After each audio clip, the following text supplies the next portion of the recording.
nunca foi sobre ser bonito, ou sobre ser bem-sucedido, ou sobre ter centenas de pessoas reunidas aqui, sobre a gente saber fazer as coisas direito. É sobre ter sabor. É sobre ser luz. Mateus capítulo 5, versículo 1, começa assim: certo dia, quando Jesus viu que as multidões se ajuntavam, subiu à encosta do monte, e ali sentou-se, seus discípulos se reuniram ao redor, e ele começou a ensiná-los. A palavra que a gente vai falar essa noite não é uma palavra para quem está distante, para quem está às margens, para quem fica na borda.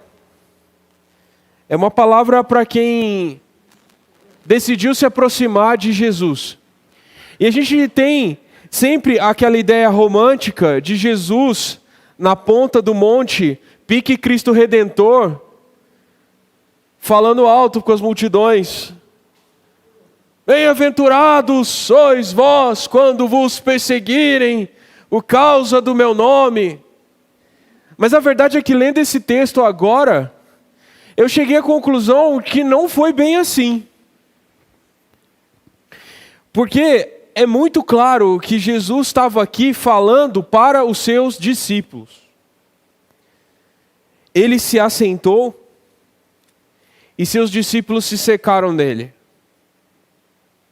Eu queria que vocês tivessem essa mesma atitude, imitando a atitude dos discípulos.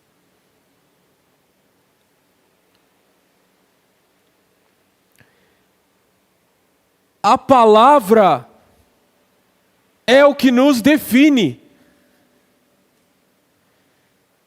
Não é a beleza do nosso lugar, a eficiência da nossa banda, o quão incrível são as músicas que nós cantamos aqui, quão bonitas são as capas das nossas Bíblias, as camisetas que nós usamos, a nossa identidade visual. Sério, tudo isso é supérfluo. Aquilo que nós temos de mais fundamental, aquilo que nos define, é o nosso apego à palavra.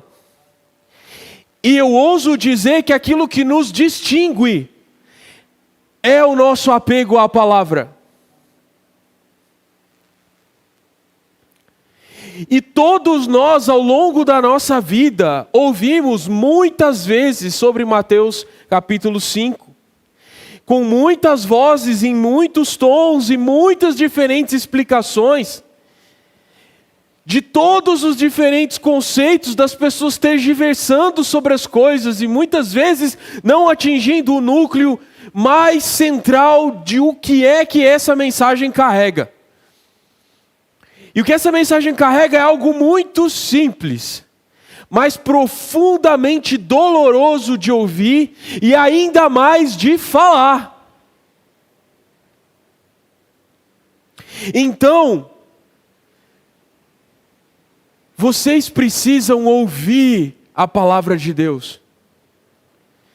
Vocês precisam ouvir o que Deus tem para dizer para nós. E Ele está trombeteando, rugindo, trovejando a sua mensagem nesses dias. E eu não vou tentar imitar como a voz de Deus soa para vocês. Porque eu não posso imitar, por mais que vocês estejam acostumados a me ouvir rugindo e trovejando, eu não sou a voz de Deus. Quem tem que falar com vocês é o próprio Deus. Tudo o que eu posso fazer é apontar para a palavra e dizer: a palavra diz isso. Vocês conseguem entender? Vocês conseguem perceber que é diferente? Nós que aqui estamos no púlpito somos tradutores da palavra de Deus. Nem intérpretes nós somos. Cada um de vocês precisa ir a ela. Seja no momento em que eu estou falando, seja no momento sozinhos, de devocional e vocês precisam ouvir Deus falar. Nada muda enquanto vocês estiverem me ouvindo.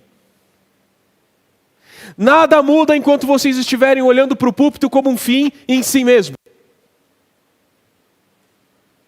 Quem fala é Deus.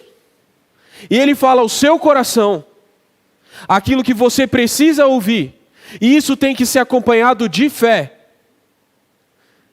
Se você não crê, não importa quão incrível seja a dialética de quem aqui está pregando, quanto a pessoa grite, quanto ela dance aqui, não vai passar de um espetáculo. E você vai ficar vindo sexta-feira após sexta-feira para ver um espetáculo de escárnio e de vergonha, um picadeiro, onde o palhaço veste o evangelho sem talvez vivê-lo. E isso é muito doloroso de pregar. Porque se vocês contemplarem a minha pessoa,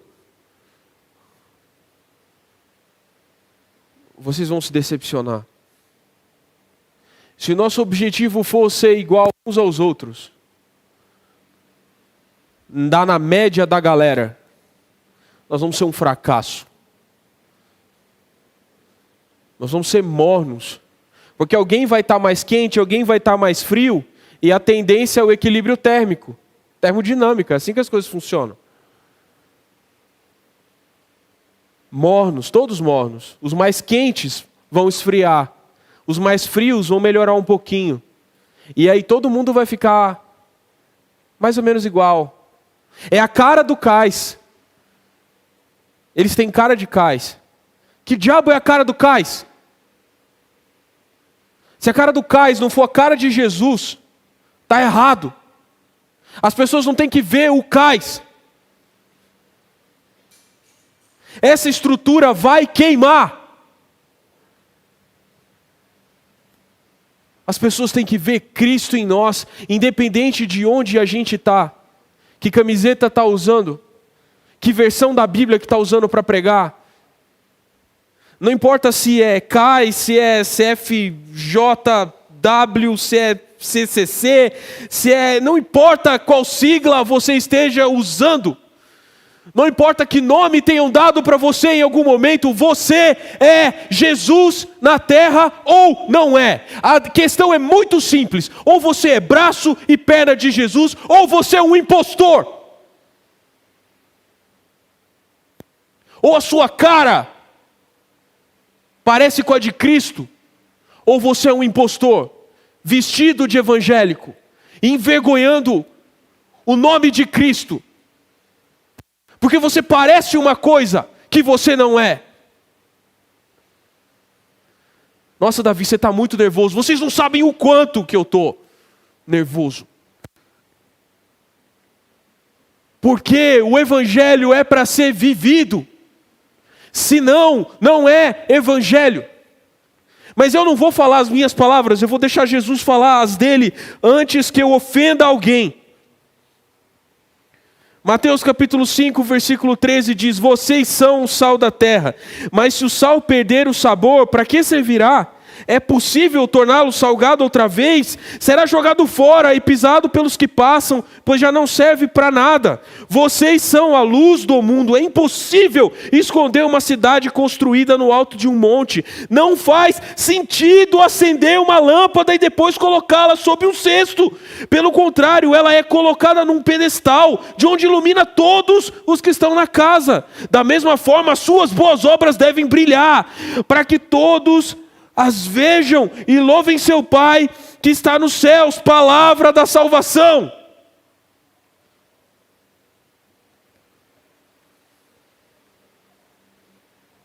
Vocês são o sal da terra. Cristo falou isso de vocês. Aqueles que estavam próximos dele, que podiam ouvir, não vociferando como eu estou, mas falando como um mestre aos seus discípulos. Vocês são o sal da terra. Vocês são o sal da terra.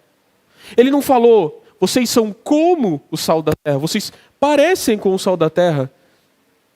Não, ele falou, vocês são. Jesus apontou para uma identidade que não pode ser transferida ou mimetizada, ou é ou não é. Ou você é sal, ou você é terra. Tem sal na terra, mas o sal não é terra, e a terra não é sal. Vocês são o sal da terra. Vocês têm que parar para pensar no seguinte: onde Jesus vivia? Na Galileia, naquele momento, ele estava pregando ali. Lá, da onde vem o sal? A gente está acostumado com o sal que vem do mar, mas eles também extraíam sal de minas à beira do Mar Morto. O Mar Morto é uma lagoa gigante salgada. E lá na beira do Mar Morto tem pedras de sal. Você sabia que existem pedras de sal? Grandes blocos de rocha de salgema. Aquela história de sal do Himalaia. Então, tem. Não só no Himalaia, em vários lugares. Só que o salgema é uma pedra, como outras pedras. Se você pega um bloco de salgema e um outro cristal qualquer, talvez não seja tão fácil diferenciar. Sabe o que você vai ter que fazer para saber qual que é salgema e qual que é uma pedra qualquer? Dá uma lambida. Se tiver gosto de sal, é sal. Se tiver gosto de terra, é terra. É muito simples, mas pela aparência talvez não seja tão fácil julgar. Não é uma questão de aparência, é questão de sabor. Não importa quantas luzes a gente pendure no teto, quantos integrantes tem a nossa banda, quantas centenas de pessoas sentadas nessas cadeiras. Não importa se a gente está aqui ou se a gente está em outro lugar. Não importa se sou eu que está tocando ou se é o Samuel. Não importa. Não é a aparência, é o sabor. É o sabor que define. E o sabor você só descobre com uma lambida. Você vai saber qual que é o gosto de terra? Lamba a terra. Você vai saber se é sal? Lamba o sal. É uma questão de paladar. A questão do salgema é que essas pedras de sal, a parte exterior dela podia não ter gosto. E aí, o cara te vendia um punhado de sal, e sal era caro. Inclusive, os soldados romanos eram pagos com sal. Parte do salário deles era com sal, porque o sal era precioso. Salário vem do soldo dos soldados romanos. A palavra salário vem do soldo dos salários dos legionários romanos. Eles eram pagos com sal. Sal era algo precioso. E tudo que é precioso tem falsificação. Tem como copiar a aparência sem compreender a essência. E você só vai saber o que é imitação e o que é real se você der uma lambida. Faça uma metáfora, entenda do que eu estou falando. Vocês são adultos. Vocês são experimentados. O Senhor tem falado com vocês sempre. Vocês são maduros. Entendam que dá para imitar a piedade. Dá para imitar a ministração doida. O rolê que a gente, nas estrelas. Nossa, mano, o defensor, eu tava lá gargarejando no worship. Tava louco o bagulho. Mas dá para imitar. A aparência dá para imitar. Sabe como é que vai saber se você estava louco mesmo, virado no girar worshipeiro? Se você tem gosto de sal. Se a sua vida é real, é sabor. O evangelho tem sabor para você? Você tem gosto de cristão? Você tem gosto de evangelho? Além da carinha bonitinha, da camiseta, gospel, o que tem no seu coração? Gosto de crente. Eu pareço crente, eu falo como crente, eu sou crente pra caramba. Olha aqui, salgadaço. Só que tem imitação. E aí às vezes as pessoas pegavam e conseguiam vender. Aqui é sal, E não era sal. Era pó de pedra qualquer. Era uma casca. Era a casca do salgema. Não, confia. A garantia sou eu. Tô te vendendo salzão aqui. Do bom, é nada. É só pó de pedra. Parece sal. Sal, a gente está acostumado com sal branquinho, limpinho, refinado. Sal não é assim, é pó de pedra, velho. O sal não refinado não dá para distinguir de areia, de uma areia específica. Você olha, pô, é areia. Não, é sal. Não é sal, não é areia.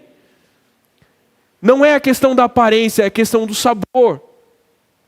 O sal é definido pelo gosto que ele tem e não pela aparência. Vocês têm que ser definidos pelo sabor de vocês e não pela aparência de vocês, porque a aparência de vocês pode ser imitada. O nosso rolê pode ser copiado. Até porque talvez a gente tenha copiado outras pessoas também. Aparência é aparência. Luz colorida tem em todo lugar, luz pendurada no teto, esse rolê aqui diferente, paga, adoração com guitarra, tudo dá para fazer igual. Dá tudo para fazer igual. Imitar é fácil. Mas deixa eu te falar uma coisa, tem gosto? Se você chegar e der uma lambida, tem gosto de adoração? O seu coração testifica, mano, você sabe qual é a verdade. Você sabe que tem rolê imitação e você sabe que tem rolê de verdade. E o nosso rolê é de verdade. Porque até a gente mesmo quer vomitar quando a gente percebe que tá com gosto de terra. Eita, velho, nossa, tá sem graça o bagulho, hein? Caraca, não tá rolando. Por quê? Porque a gente sabe o gosto da vida. E quando não tem vida, a gente rejeita. Porque Jesus também é assim. Jesus quer, mano, ou tu é, ou tu não é. E se não é, eu jogo fora para ser pisado pelos homens. Vai passar vergonha. Uma coisa muito importante a respeito do sal. O sal tem uma direção, tem uma certa ligação com o juízo de Deus. Porque Sodoma e Gomorra foram destruídos. E o lugar onde eles foram destruídos se tornou o que hoje é o Mar Morto. A região ali, é por ali. Ficou salgado. Quando você quer provar para alguém que você destruiu e humilhou, sabe o que você faz? Você salga a terra. Jerusalém, o general Tito, quando destruiu Jerusalém, ele foi lá e pegou sal e salgou a terra para que não nascesse mais nada. Se tu quiser destruir a casa de alguém, você joga sal na terra, porque não vai nascer nem mais erva daninha naquele solo. Quando Deus salga o chão, não nasce nada. A planície do Mar Morto é estéril e antes ela era verdejante. É só você ler Gênesis. Era verdejante, tanto que Ló falou, caraca, mano, vou plantar minhas vacas aqui, vai dar pra caramba. E aí o que aconteceu? Pedrão, pá, sal. A mulher de Ló virou uma estátua de sal por ter amado o seu passado mais do que a salvação de Deus. O juízo de Deus tem gosto de sal.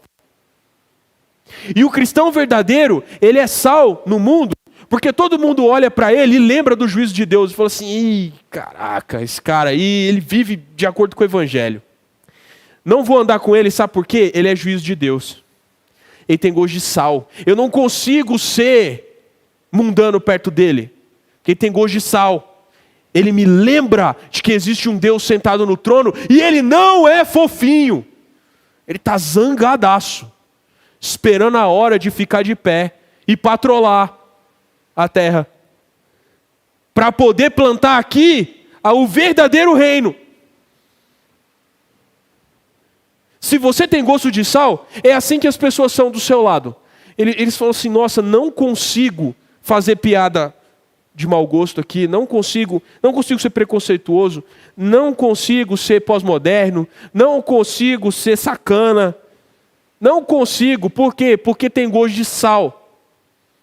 Esse crente é muito salgado, ele me lembra que Deus tem um juízo sobre aqueles que o desprezam.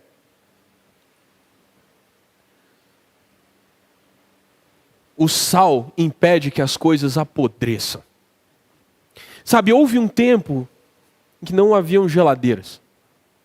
E que as pessoas não moravam na Sibéria, onde não se gasta dinheiro com geladeiras.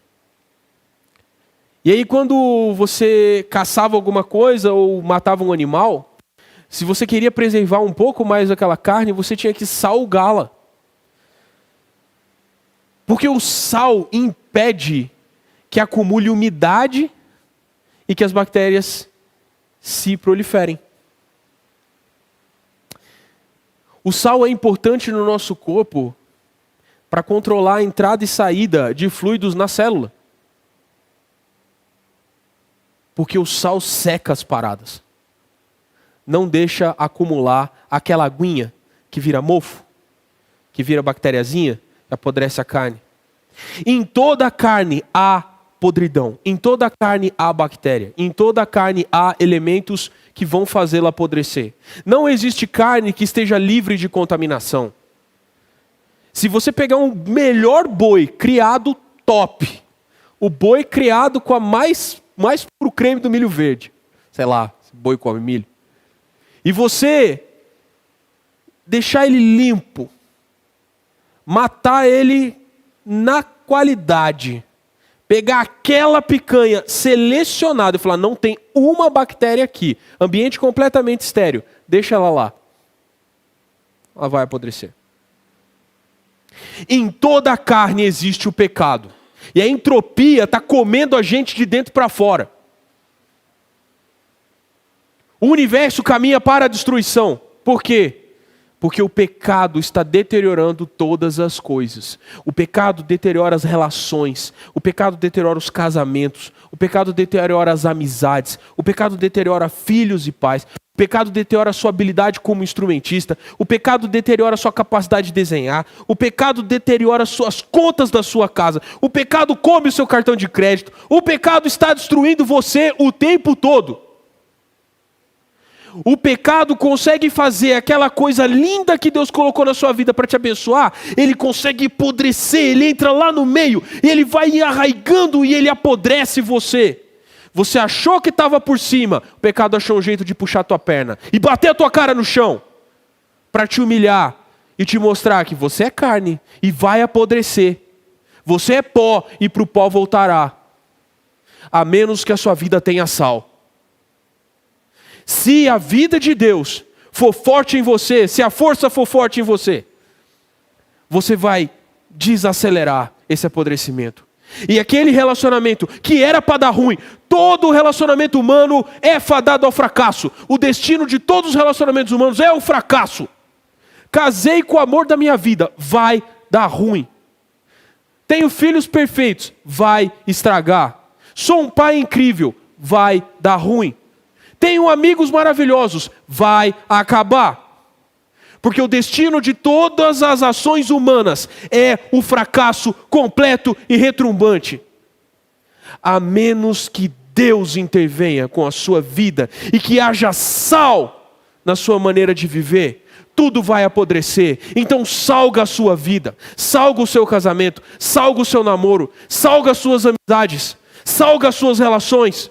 Permita que Deus, como esse sal que contém a destruição das coisas, ele entre profundamente em você. Você não tem que ser salgado demais para não ser desagradável, mas tempera a sua vida.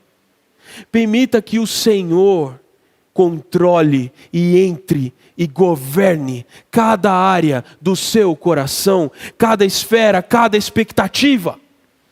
Permita que Deus tempere os seus sonhos. Permita que Deus tempere o seu futuro. Permita que Ele salgue o seu passado, para que nada maldito nasça de lá e te venha assombrar como um vulto que você não matou. Salga, salga. Permita que a palavra de Deus seja sal na sua vida. Obedeça ao que Ele diz.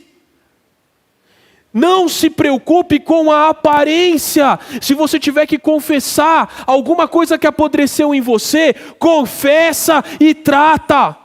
Porque dá tempo ainda. Dá tempo ainda. Dá tempo de reverter os efeitos da queda pela ação do Espírito Santo. O sal que não tem sabor não é sal, porque o que diferencia sal de outra terra mineral qualquer é o gosto. E se não tem gosto de sal, não é sal. E se parece sal, mas não serve para salgar, é jogado fora. Quem joga fora? O dono do sal. Ih, rapaz, comprei gato por lebre. Ih, rapaz, achei que era sal, é pó de pedra. O que eu vou fazer? lançar nas ruas para ser pisado pelos homens. Não é possível recuperar o sabor a um sal que não é sal, porque se ele não é, ele não é. Como que eu vou resgatar o sabor? Não vai! É uma questão de identidade, é uma questão de escolha. Ou você é sal, salga a sua vida com a palavra de Deus, vive em obediência ao Evangelho. Ou você vai ser pisado pelos homens. Sabe por quê? Porque você tem a aparência de sal. Apesar de você não ser sal, você vem aqui e paga de sal. E aí você vai ser humilhado. Eu vou ser humilhado e cobrado pelos momentos em que eu devia ter sido sal e não fui. E aí eu sou atropelado pelos homens nas ruas. Porque o incoerente, o evangélico, o cristão, o santo, o crente, que não é de fato o que diz, vai ser pego em incoerência. E se tem uma coisa que é humilhante, é quando você é encontrado em incoerência. Quando existe uma distância tão grande entre as suas palavras e as suas ações, que os homens apontam, você diz que é, mas não faz. E aí, bichão? Rua, vergonha, atropelamento. A gente diz que ama as pessoas, mas não prega o evangelho, não ora pelas pessoas.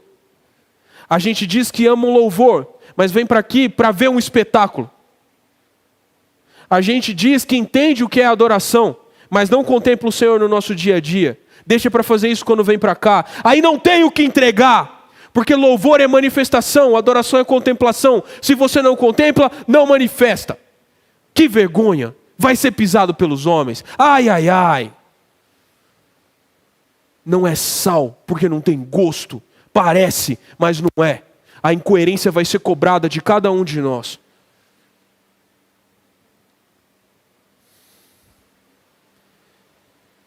Essa noite, vocês têm a chance de ser o sal da terra. E de dar gosto para aquilo que não tem. E de ser reconhecidos pelo sabor, mais do que pela aparência. Continuando, vocês são a luz do mundo. É impossível esconder uma cidade construída no alto de um monte. Vamos ficar com a cidade e deixar a luz para depois. Uma cidade do tempo de Jesus e uma montanha eram basicamente a mesma coisa. Eram feitos do mesmo material. O que você construiu uma cidade naquele tempo? Com pedra. De que você faz um monte? De pedra. A diferença é que a cidade está organizada e há vida nela. Então sabe o que você faz? Você pega as pedras, organiza, faz uma cidade e bota pessoas para morar lá. E aí, você fez essa cidade em cima de um monte. Você vê, aqui é monte, aqui é cidade. A distinção é muito clara. Eu gostaria que vocês entendessem que os exemplos que Jesus está dando são exemplos de distinção muito clara. De frutos visíveis. De coisas mensuráveis e perceptíveis a longa distância. Porque ninguém consegue distinguir o que é uma montanha de perto. Se você encostar a cara na montanha, você não vai ver montanha, você vai ver terra. Para ver uma montanha, você precisa estar longe para contemplar a forma da montanha. Para ver que tem uma cidade em cima da montanha, você tem que estar de longe dela. De longe, a sua vida pode ser distinguida das outras? Existe distinção entre o que se vê de você? Sabe, eu queria falar do Instagram de vocês. O Instagram é uma porcaria de uma mímica da realidade. Em que aquilo ali é uma verdade metonímica. É uma parte que pretende se passar pelo todo da nossa existência. A gente consegue editar muito bem a opinião das pessoas a nosso respeito, porque ninguém convive com a gente pelo Instagram. Mesmo quando você fica o dia inteiro fazendo stories, você é uma mentira, porque você está mostrando para todo mundo só um aspecto da sua vida. Tipo assim, você fez um cantinho instagramável na sua casa, porque tudo em volta é uma bagunça que parece que o caos pré-criacional estava reinando ali. O caos pré-ordem de Deus para organizar, não o caos pré-criacional. Não faz sentido essa palavra. Estão entendendo o que eu quero dizer? O quarto parece que um behemoth mora lá dentro. mas não, é você. Mas só que o seu cantinho instagramável tá top. E você, oi meninas, ou oi, e aí, caso, o que tal? Que vergonha. Você é uma fraude. Quem te conhece de longe consegue separar que tem uma cidade em cima do monte? Não. Não há organização, não há preparação, não há estratégia. É um caos. É uma pilha de pedra. É só uma montanha. Não é uma cidade. Ninguém pode morar ali. E vocês talvez me achem um pouco enfadonho pelos exemplos pueris que eu trago. Mas é que o quarto de vocês é a manifestação da alma de vocês. O meu escritório é a pura manifestação da minha existência.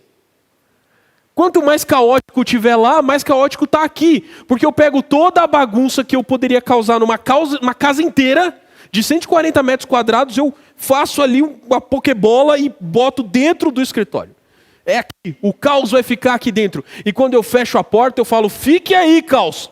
Não saia para contaminar o resto da casa. Minha esposa gosta muito disso, porque antes eu espalhava essa bagunça pela vida deles. Eu não faço isso mais.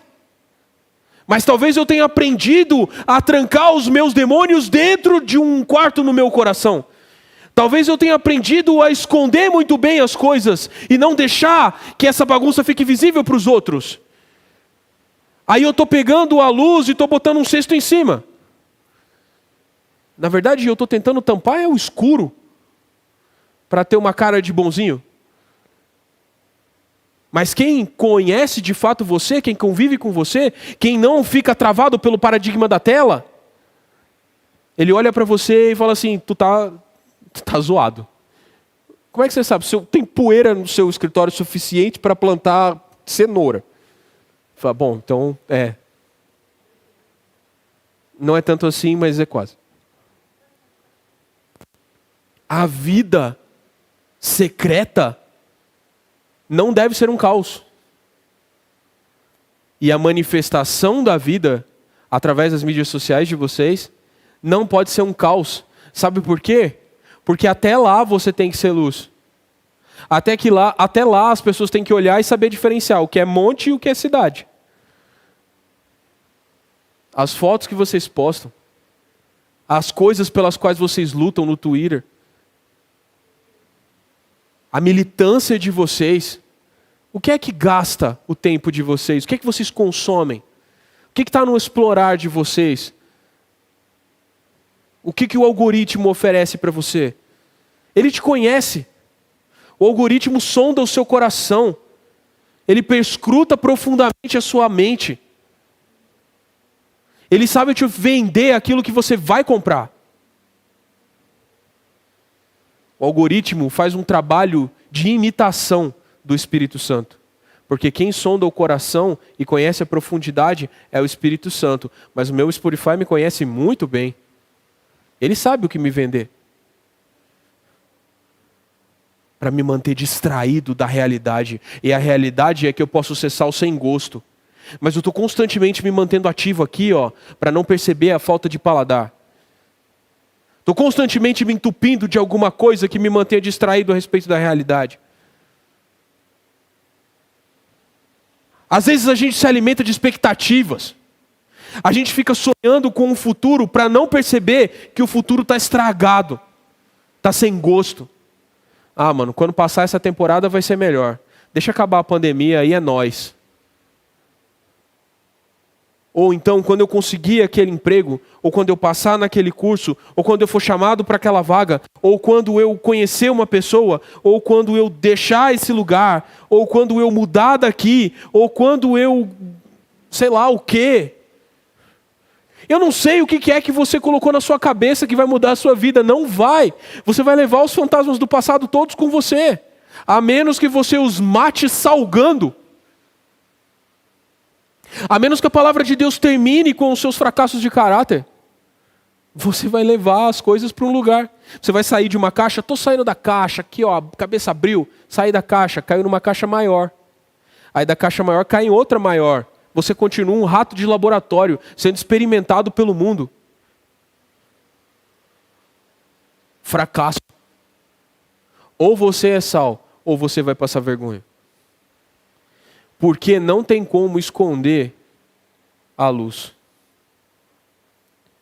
Sabe, aqui fala, não faz sentido você pegar uma luz e colocar um cesto em cima dela. Porque não dá para esconder. Aqui fala de cesto.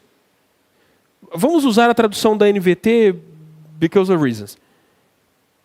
A cesta é furadinha. Não vai esconder. Onde que está a luz que estava aqui? Não sei. A pessoa vai olhar, tá debaixo da cesta, né? A cesta é furadinha. Não dá para esconder. O original falava de um pote de medir grãos, que tem um nome em português, é alqueire. Na RA, acho que é alqueire que está, na corrigida, com certeza é uma palavra alqueire, ou mais estranha ainda. O alqueire, ele é um pote de medir grãos. Ele é um jarro. O que ele é? Ele é um jarro, é um copo gigante com uma alça. E nas vendinhas antigas, na mercearia, eu já comprei arroz assim, eu já comprei milho para ração das galinhas da minha avó desse jeito. Você chegava na mercearia, tinha lá umas caixas grandes ou uns sacos, e o cara ia medir. Eu quero, sei lá, tantos. E aquele alqueire, aquele jarro, ele equivalia a 1 quilo, por exemplo. Então o cara pegava, enchia bem, colocava era 1 quilo. Era um recipiente de medir grãos. O que muitos especialistas da Bíblia e teólogos falam a respeito disso é que talvez Jesus estivesse querendo apontar para uma coisa que pega muito para a gente, que é a nossa necessidade de subsistência. E o fato de que, às vezes, entra em conflito o nosso desejo de ser luz no mundo e a nossa necessidade de sobreviver. Sobreviver, comer, dormir, ter uma família, ser aceito pela sociedade, se vestir de uma maneira que as pessoas não queiram tirar você do recinto. Esse tipo de coisa. Aí sabe o que a gente faz? A gente pega o alqueire e bota em cima da luz. Eu não sei vocês, mas às vezes eu quase enlouqueço com o conflito que há entre aquilo que eu sei que eu deveria ser e aquilo que eu ainda não sou. Porque eu sei que, de maneira estrita, eu deveria estar vivendo para o Evangelho. E eu fico me perguntando se a minha vida está sendo gasta nas coisas corretas. Se a minha energia, se a minha criatividade, se o meu poder de comunicação, se tudo isso não estão sendo enterrados debaixo do meu desejo de ser entendido, amado, respeitado pelos outros. E sobreviver. Eu não sei qual que é o alqueire que você tem. Qual que é o cesto que você tem. Usado para ocultar a luz. Às vezes, é efetivamente trabalho. A gente teve testemunhos aqui essa noite de pessoas que estão se sentindo sobrecarregados pelo trabalho. Bem-vindo ao mundo adulto. É assim que os adultos são. Eles morrem sem conseguir ser quem eles efetivamente são. Eles morrem pagando boleto. E a menos que você tenha tido muita capacidade de planejamento e perspicácia e entrado num emprego público que você trabalha 4 horas por dia e tem o resto do tempo livre para você gastar com seus próprios prazeres e você faz isso errado, você não tem tempo livre. Você não tem tempo livre. Tempo livre é uma mentira. Mas, na verdade, você que é desorganizado. Eu sou desorganizado. Porque, efetivamente, você pode trabalhar 12 horas por dia. Se o Evangelho for sua prioridade, nessas 12 horas, você vai fazer alguma coisa para que essa luz esteja no pedestal. Você vai dar um jeito. A menos que você esteja num regime comunista, que você seja proibido de pregar o Evangelho, ou você esteja debaixo de alguma maneira de matarem você porque você fala de Jesus, aí você vai brilhar mais ainda porque você vai morrer por causa do Evangelho. Então, na verdade, não tem justificativa. Você nós estamos fracassando. Efetivamente, essa é a verdade. Nós estamos fracassando em ser luz no mundo. Não tem desculpa. Porque se o evangelho é a nossa prioridade, a gente vai dar um jeito. Talvez você não consiga mais fazer as coisas como você fazia antes, mas no mínimo a sua mente vai estar nas coisas lá do alto. E aí você vai virar uma torre de oração poderosa. Você vai ser um cara, uma mina que vai orar 12 horas por dia. Aí, bichão. Aí eu tenho medo. Eu não tenho medo de gente que sabe muito, eu tenho medo de gente que ora muito. Porque gente que sabe muito tropeça às vezes na própria soberba, mas o cara que ora muito é perigoso. Se tem uma pessoa que você talvez não deva ter como amigo se você quer viver uma vida incoerente, é alguém que ora muito, porque a pessoa que ora muito sempre sabe das coisas. O amigo piedoso é um amigo perigoso.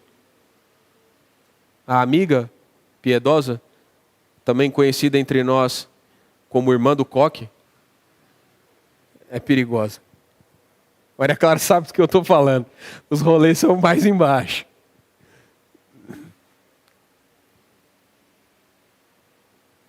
Mas voltando a falar da luz, Jesus falou para eles que não fazia sentido esconder. E é isso que eu digo para vocês. Não faz sentido. E agora eu tenho mais um pouco de tempo, porque tecnicamente eu preguei tudo que eu tinha para pregar.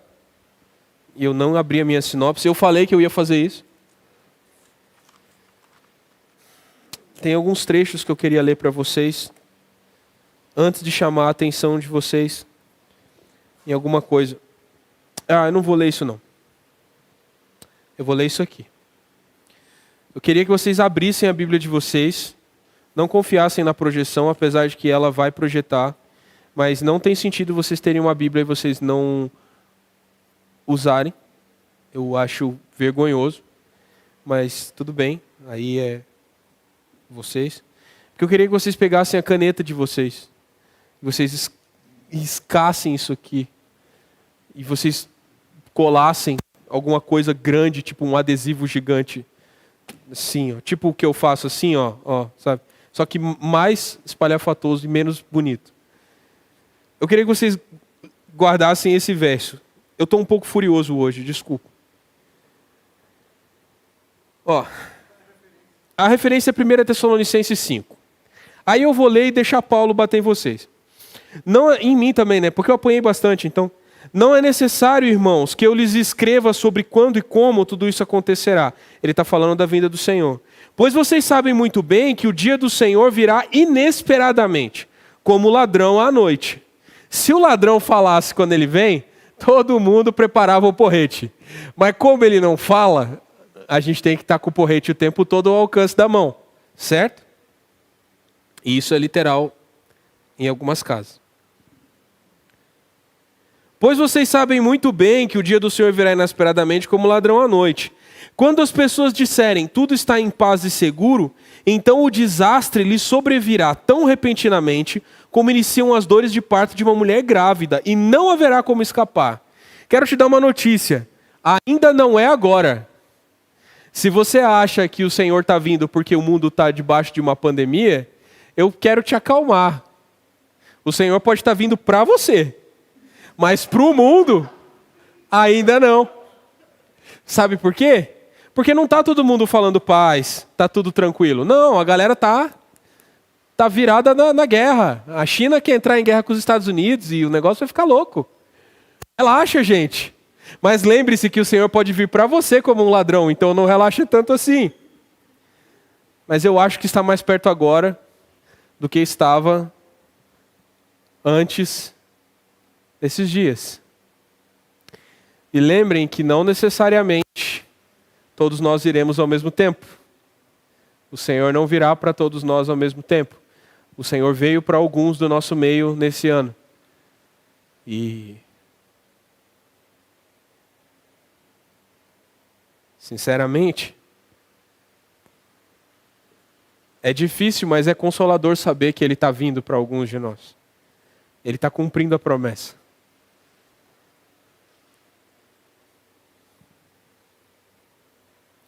Mas vocês, irmãos, não estão na escuridão a respeito dessas coisas, e não devem se surpreender quando o dia do Senhor vier como ladrão, porque todos vocês são filhos da luz e do dia. Não pertencemos à escuridão e à noite. Portanto, fiquem atentos, não durmam como os outros, permaneçam atentos e sejam sóbrios. À noite as pessoas dormem e os bêbados se embriagam, mas nós que vivemos na luz devemos ser sóbrios, protegidos pela armadura da fé e do amor, usando o capacete da esperança da salvação. Aí o versículo 9, me lembra muito do Pedro Araia. Porque Deus decidiu nos salvar por meio de nosso Senhor Jesus Cristo, em vez de derramar sua ira sobre nós. Em vez de salgar a sua vida, Deus decidiu fazer de você o sal. Em vez de Deus te lançar fora, ou de Deus usar o juízo para com você, Ele preferiu fazer de você um juízo para as nações. E é muito engraçado que a gente lembra das palavras de Simeão para Maria quando Jesus nasceu. Ele fala assim: ele será erguido para queda de alguns e para a glória de outros. Simeão está falando sobre Jesus. A ascensão de Jesus, a vinda do reino de Deus, que nós estamos falando sobre o reino inverso, certo?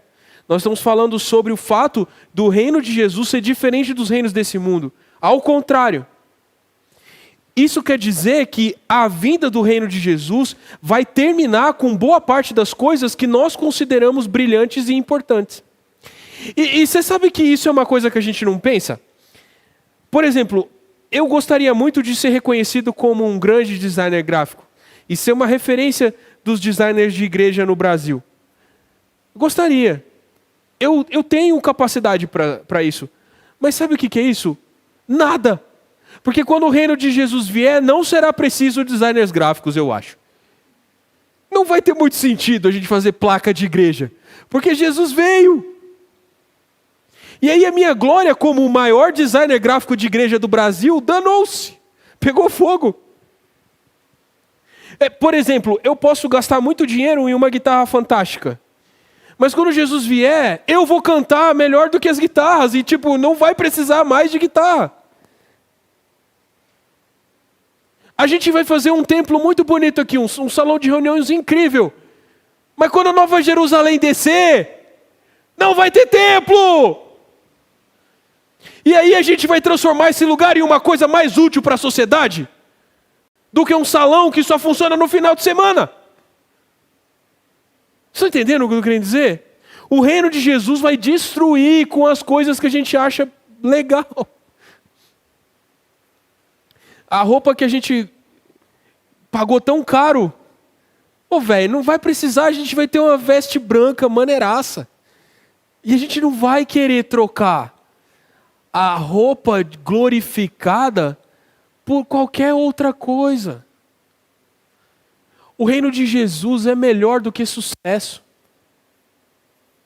O reino de Jesus é melhor do que fama.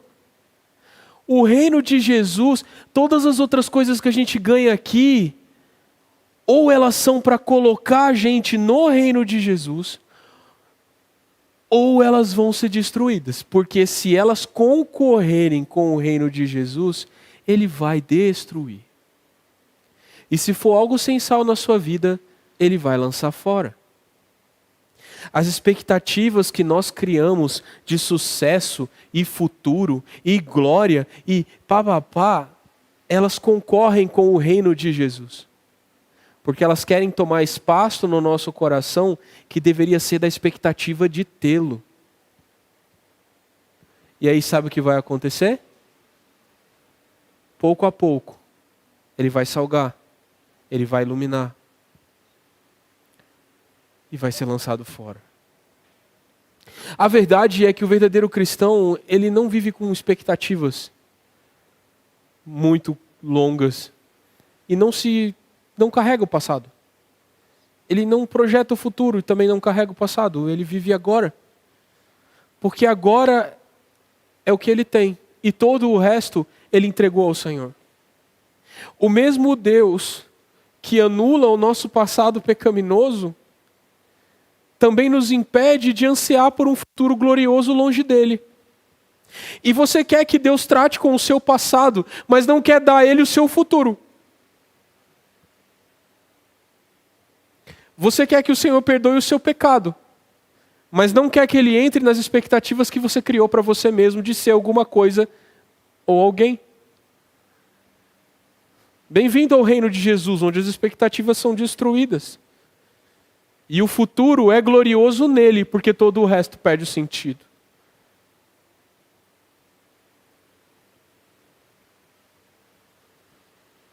Existe uma coisa sobre a luz que vocês precisam entender. A luz dá cor para o mundo. Da mesma forma que o sal dá sabor para a comida. Se não fosse a luz, a gente não perceberia cores. As cores não existem. As cores são uma ilusão do seu cérebro. Os objetos refletem determinadas faixas do espectro luminoso e o seu cérebro percebe isso como cor. Mas a cor não é uma propriedade intrínseca do objeto. Sem luz, não existe cor. A cor não pode ser percebida sem luz. Tanto que quanto mais escuro tiver um lugar, mais difícil distinguir uma cor da outra. Se você fechar os seus olhinhos assim, ó, você vê menos cores. A vida só tem cor e sentido debaixo da luz. E se esforçar por algo que não tem luz é correr atrás do vento.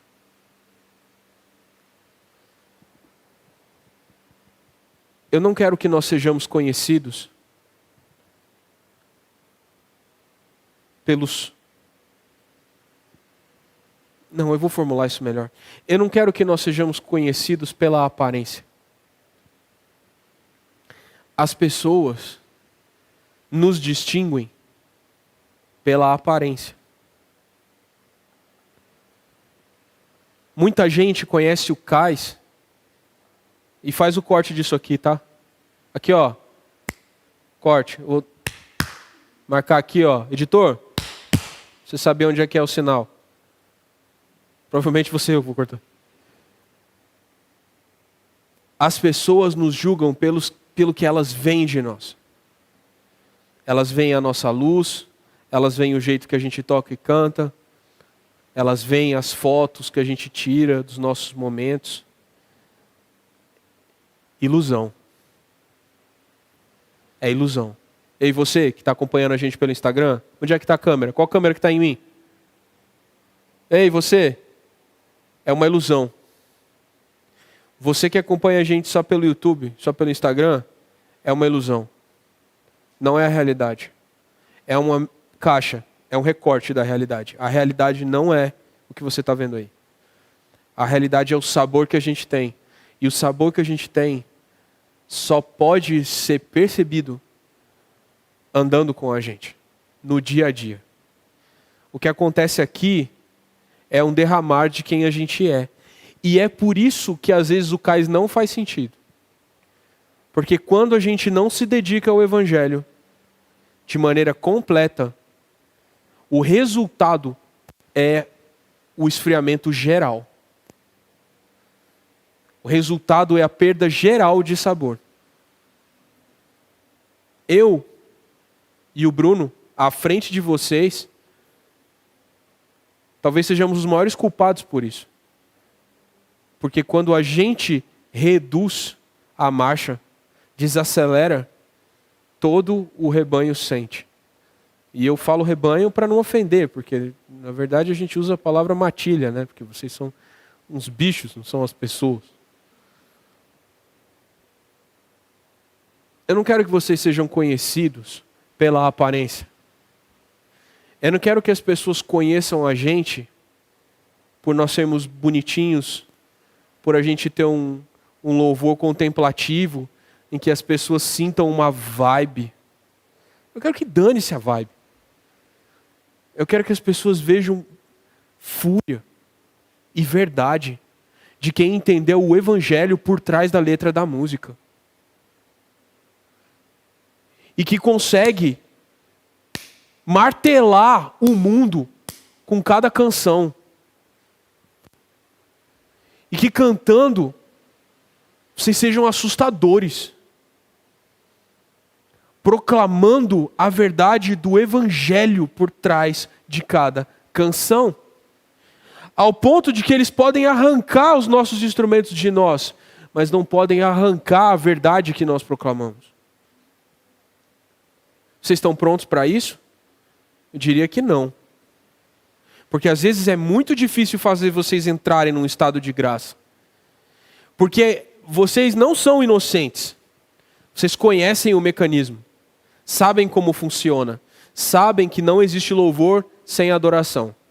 E se não houve contemplação, não há manifestação. A pergunta que eu faço é, houve contemplação? Houve glória? Vocês foram à palavra para obter nela o brilho do evangelho? Vocês encontraram Cristo em cada canção antes de manifestá-lo aqui? Não. É evidente que não. Então é evidente o nosso fracasso como os que louvam, porque nós fracassamos como os que adoram. E eu fico muito feliz com cada fracasso que a gente tem, porque cada fracasso é uma oportunidade de nós entendermos melhor o nosso coração e saber que ele é enganoso, que ele é safadinho, que ele é malandro e que ele gosta de se esconder atrás de uma boa aparência. Mas aqui não, jacaré, porque a gente vai salgar esse negócio. Não tenham medo do juízo de Deus, se ele vem sobre vocês. Não tenham medo da palavra de Deus, se ela acusa, se ela aponta, se ela levanta. Você fez um montinho de terra bem bonitinho assim, em cima do cadáver que você escondeu. Plantou até umas florzinhas. Cemitério é lindo, velho. Velho, cemitério é lindo. Tu já foi no cemitério? É lindo. Os jardins mais bonitos do mundo estão nos cemitérios. Porque tem um cadáver enterrado ali. Aí a pessoa bota flores em cima para não... Agora, escava aquilo. Como é que é a vida de vocês? A aparência é de um jardim, mas debaixo da terra tem o quê? Eu acho que é muito importante quando a gente erra, porque quando a gente erra, a gente meteu a pá em um lugar que não devia e arrancou o topinho. E, nossa, meu Deus, tem um cadáver aqui. Glória a Deus. Glória a Deus. Porque agora a gente sabe onde está. E tudo pode ser tratado.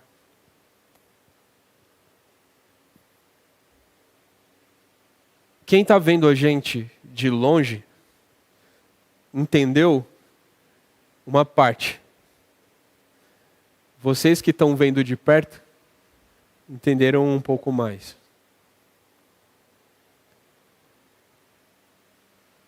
É muito importante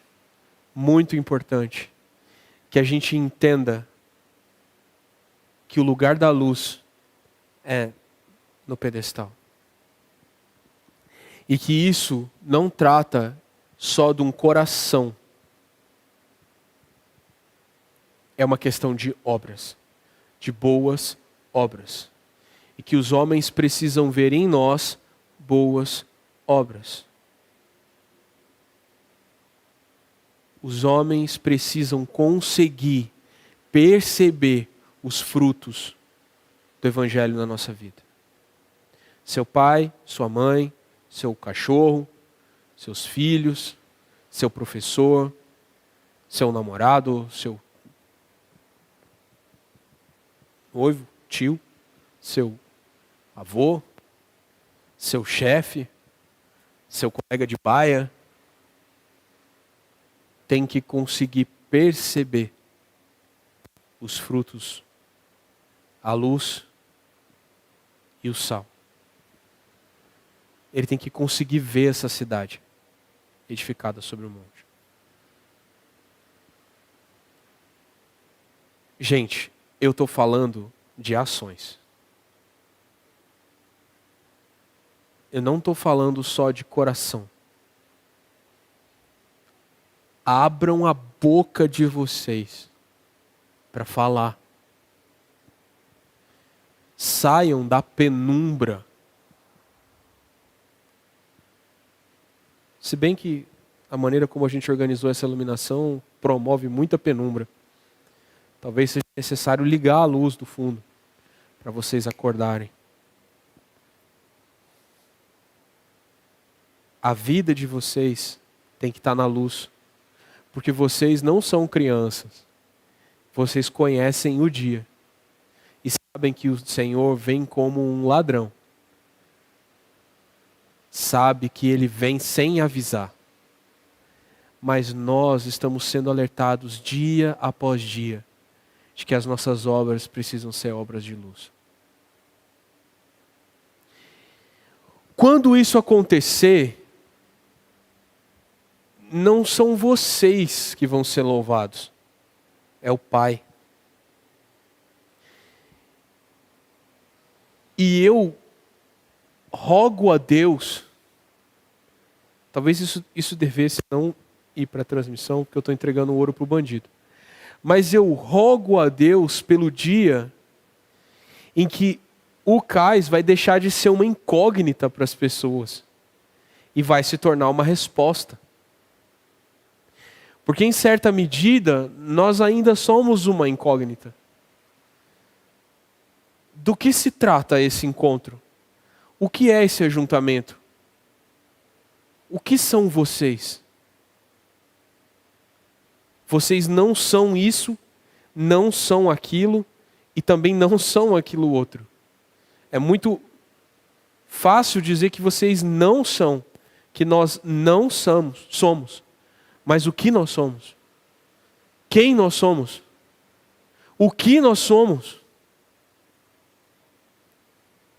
Não se esqueçam de que Deus nos deu desde o princípio 4 colunas. E algo está escrito no nosso leme. E nós sabemos o que nós somos. Nós estamos aqui para acolher as pessoas que Deus chamou. E muitos de vocês são frutos desse acolhimento. Muitos de vocês foram tratados como gente desde o primeiro momento em que chegaram aqui. E não eram gente, eram bicho. Mas o Senhor agiu e transformou e cuidou. E agora vocês estão aí lindinhos, cheirosinhos e cheios de bons frutinhos para dar. Amém? Admita que você era um bicho. Que eu era um bicho, um animal selvagem. Não parecia um ser humano. Agora eu pareço um ser humano que parece um bicho. Mas eu já sou mais ser humano. Segunda coisa, não esqueçam que nós estamos aqui para ser transformados. Se você acha que vai ficar aqui do mesmo jeito que você chegou, com a sua identidade intocada, arrume as suas coisas e vá embora. Porque aqui não é o seu lugar.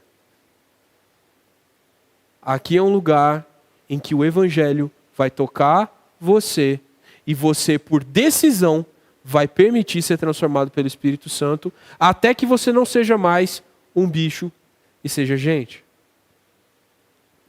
Terceira coisa, nós vamos discipular as pessoas e discipular uns aos outros.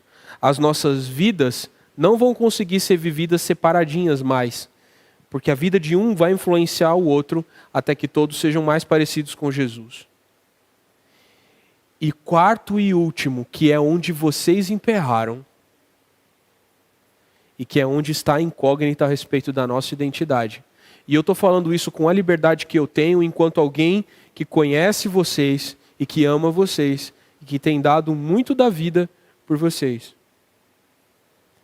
Manifestar aquilo que Deus está fazendo. Nisso nós temos sido um fracasso. Nós não conseguimos entregar à igreja que nos acolhe os frutos que ela espera de nós. Não se ouve a nossa voz nos sábados e nos domingos. Ouve-se muito pouco.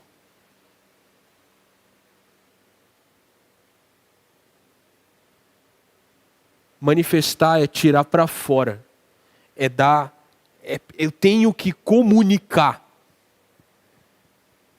A manifestação silenciosa não é eficiente. Precisa comunicar. Eu não sei como você comunica o Evangelho.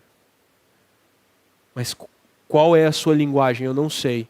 Alguns fazem poesia, alguns pintam quadros, alguns dançam, alguns tocam instrumento, mas todos eles falam de algum jeito.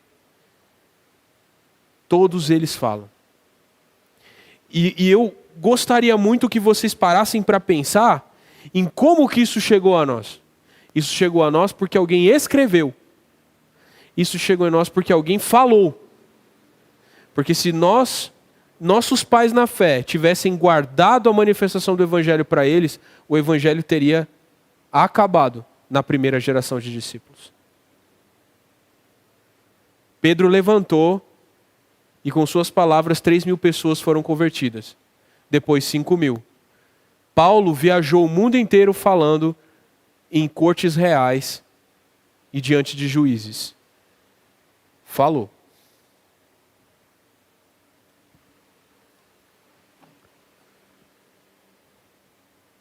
Nós temos um desafio diante de nós. Nós somos conhecidos pela nossa coesão. Nós somos conhecidos pela nossa familiaridade. Por andar como um bloco. Por ter cara de cais. Onde a gente vai, essa identidade é cobrada de nós. Nas oportunidades em que a gente tiver, nós precisamos manifestar o que o Evangelho fez conosco, falando.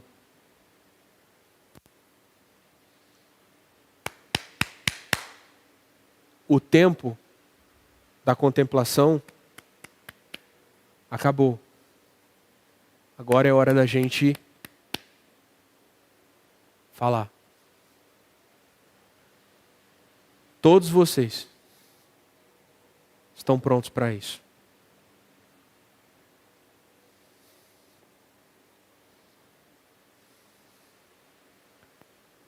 Não dá para esconder a cidade sobre o monte.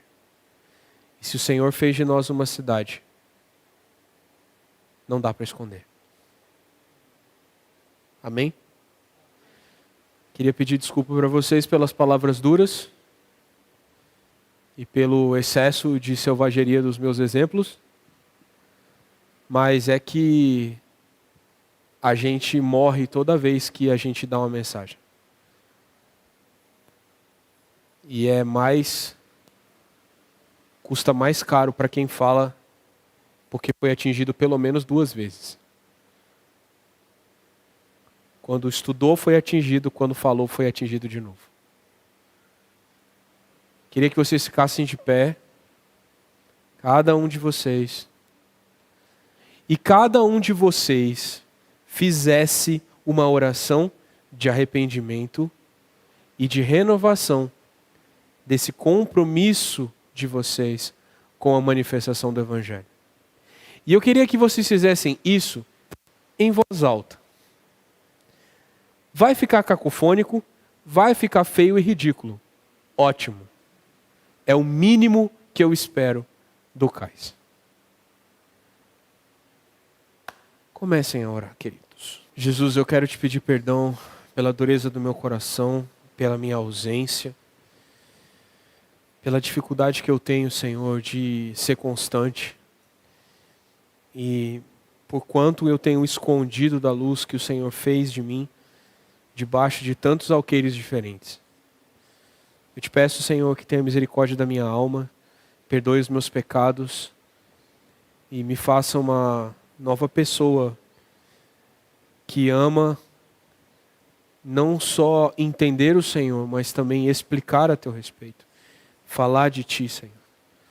E eu peço que o Senhor traga esse novo momento, não só sobre mim, mas sobre todos nós aqui. Para que nós, como uma tribo, que é isso que o Senhor fez de nós, nós sejamos todos conhecidos por manifestar o Evangelho. não pela nossa aparência, não pelas escolhas estéticas que nós fizemos ao longo dos anos, mas, Senhor, pela manifestação do Evangelho, pela verdade do Evangelho. O nosso coração é sincero quando a gente pede isso para Ti, Senhor. Muda a nossa fama. Muda aquilo que as pessoas conhecem de nós. Ajuda-nos, Senhor, a manifestar a verdade. Não só a estética, mas a verdade. O conteúdo, a profundidade da sinceridade do nosso coração. A gente não está mentindo para você. Nós estamos buscando te conhecer de fato. Em nome de Jesus, faz essa mudança de estação, de era, de reino, de sei lá, muda esse tempo na nossa vida. Do tempo daqueles que estavam olhando de si para si, coloca a gente olhando para o mundo e manifestando ao mundo a sua graça. Já chega, Senhor, de nós esperarmos por algo acontecer. Tudo que tinha que acontecer já aconteceu no Calvário. Seu Espírito já foi derramado sobre nós. Faz o seu trabalho em nós. E quebra essas barreiras que ainda estão tão evidentes em nós. Em nome de Jesus é que eu peço isso. Amém.